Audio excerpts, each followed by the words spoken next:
Press information bureau, সেখানে যে অর্থমন্ত্রক থেকে একটা নোটিফিকেশান দেওয়া হয়েছে পিআইবির মাধ্যমে, সেখানে যে বলা আছে, তার আগে বলি যে 2003-এর পরে যে সরকারি চাকরিজীবীদের যে পেনশন সিস্টেম ছিল, যেটা অল পেনশন, সেটা বন্ধ হয়ে যায়। তারপরে সেটা এনপিএস, সেই পেমেন্ট সিস্টেমের মাধ্যমে আসতে হয়।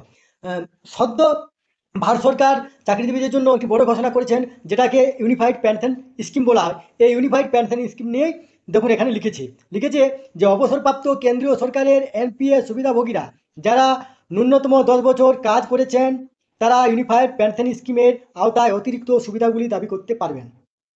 এখানে যেটা বলা হয়েছে, কেন্দ্রীয় সরকারের এনপিএস সুবিধাভোগীরা যারা 31/3/2025 তারিখ বা তার আগে ন্যূনতম 10 বছর চাকরি করে অবসর গ্রহণ করেছেন, অথবা তাদের আইনত বিবাহিত স্ত্রী স্বামীরা ইউনিফাইড পেনশন স্কিমের আওতায় অতিরিক্ত সুবিধাগুলি দাবি করতে পারবেন।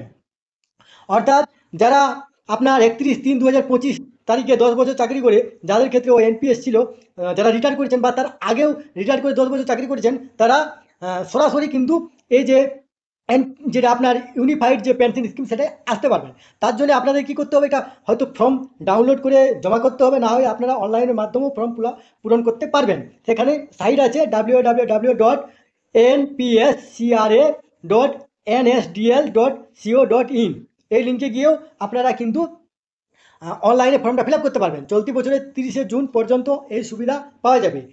বা এর জন্য বিশেষ কিছু আরও জানার জন্য এর জন্য একটি টোল ফ্রি হেল্প ডেস্ক নম্বর চালু করা হয়েছে, সেটি হলো 1800-571-2930। এই নম্বরে ফোন করেও আপনারা আরও অন্যান্য বিস্তারিত তথ্য জানতে পারবেন। এই তথ্যটি আপনাদের সাথে শেয়ার করলাম। সুস্থ থাকবেন, ভালো থাকবেন, ধন্যবাদ।